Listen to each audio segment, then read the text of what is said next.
ముమ్మిడివరం స్థానిక doctor BR Ambedkar convention హాల్లో Telugu Desam party రాష్ట్ర అధికార ప్రతినిధి మహాసేన రాజేష్ మీడియా సమావేశం నిర్వహించారు. ముమ్మిడివరం స్థానిక డాక్టర్ బిఆర్ అంబేద్కర్ కన్వెన్షన్ హాల్లో తెలుగుదేశం పార్టీ రాష్ట్ర అధికార ప్రతినిధి మహాసేన రాజేష్ మీడియా సమావేశం నిర్వహించారు.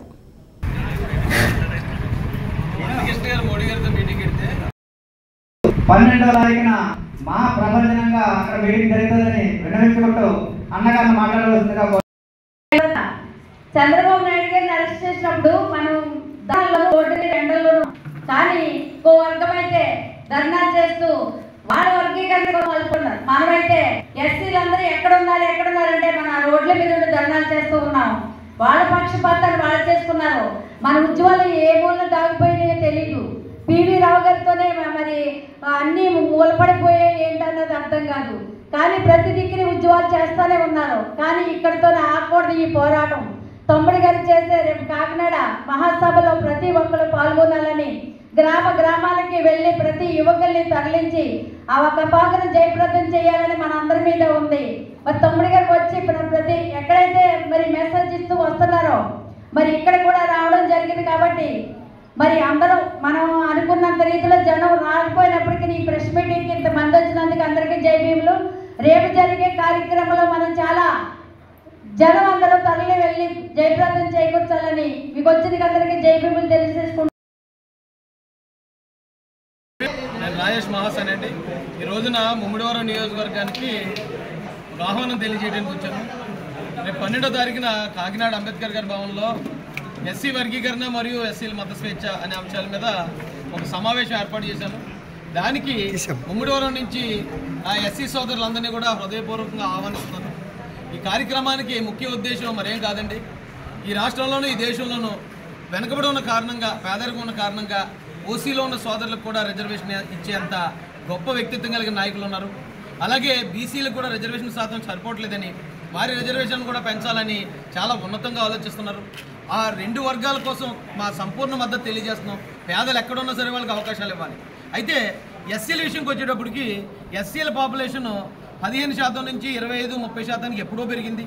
కానీ ఎస్సీలకి ఏమైనా చేయాలన్నప్పుడు అవకాశాలు పెంచాలనే ఆలోచన ఎవరికి రాకపోవటం మేము నిజంగా చాలా బాధ వ్యక్తం చేస్తున్నామండి. ఎవరికి పెంచాలనే ఆలోచన రాకపోతే ఒక లెక్క, ఉన్న అవకాశాలను కూడా తగ్గించాలనే ప్రయత్నాలు జరుగుతున్నాయి. ఇక్కడ మందకృష్ణ గారు లాంటి నాయకుడు వచ్చి ఆయనకి నోరు ఉంది, ఆయనకి బలం ఉందనేది, కేంద్ర రాష్ట్ర ప్రభుత్వాలు నేను శాసించగలనని, ఉన్న 15 అవకాశాల్లో 9 అవకాశాలు నాకు ఇచ్చేయండి, మా వర్గానికి ఇచ్చేయండి అని చెప్పి ఆయన అడగటం మరి ఏం సమానత్వం మాకు అర్థం కావట్లేదు. అలాగే ఇక్కడ రఘురామరాజు గారు లాంటి వ్యక్తులు, మంచిగా ఉండే వ్యక్తులు, గొప్ప వ్యక్తులు కూడా కులం మారితే మతం మారితే కులం మారిపోవాలి, మీరు దొంగలుగా బతుకుతున్నారు, మీరు సర్టిఫికేట్లు మార్చుకోకుండా దొంగ బతుకుతున్నారని పబ్లిక్గా 50 లక్షల మంది ఉన్న ఈ రాష్ట్రంలో 50 లక్షల మంది ఉన్న మాలల్ని టార్గెట్ చేసి మాట్లాడుతున్నారండి.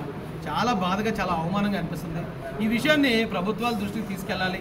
గౌరవ చంద్రబాబు నాయుడు గారి దృష్టికి, గౌరవ మోడీ గారి దృష్టికి కూడా తీసుకెళ్ళి రెండో వెర్షన్ కూడా మీరు వినాలి. ఎందుకంటే మాలల్లో కూడా చాలా పేదలు ఉన్నారు, చదువుకుని కూడా ఉద్యోగాలు లేకుండా పెయింటర్లు గాను, ఆటో డ్రైవర్లు గాను, రైతు కూలీలు గాను బతుకుతున్న పిల్లలు ఎంతోమంది ఉన్నారు.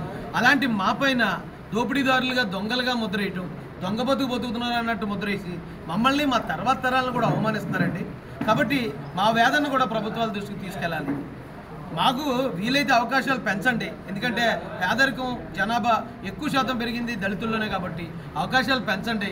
పెంచిన తర్వాత ఎవరికి సరిపడిన అవకాశాలు మీరు అప్పుడు పంచినా పర్వాలేదు. కానీ ఉన్న అవకాశాల్లోనే ఆ అవకాశాలను కూడా తగ్గించి, రాజ్యాంగం ఇచ్చిన 15% అవకాశాలను కూడా తగ్గించడం అంటే అది అంబేద్కర్ గారి స్ఫూర్తికి విరుద్ధం, రాజ్యాంగానికి విరుద్ధం. ఈ రాజ్యాంగానికి విరుద్ధమైన ఈ కార్యక్రమాన్ని ప్రభుత్వాలు ముందుకు తీసుకెళ్లేటప్పుడు 1-10 సార్లు ఆలోచించి మాలల వెర్షన్ను కూడా దాదాపు ఆంధ్ర తెలంగాణలో కలిపితే 1 కోటి మంది ఓట్లున్న ఈ మాల జాతిని, ఈ మాల వంశాన్ని కూడా ప్రతి గవర్నమెంట్ కూడా సహృదయంతో అర్థం చేసుకోవాలని మా వాదనని ప్రభుత్వాల దృష్టికి తీసుకెళ్ళడానికి మేము చేసే ఈ ప్రయత్నానికి మీడియా మిత్రులు, అలాగే ఇక్కడికి వచ్చిన ప్రతి ఒక్కరూ ముమ్మిడివరం నియోజకవర్గ ఎస్సీ నాయకులందరూ కూడా హృదయపూర్వక ఆహ్వానం తెలియజేస్తూ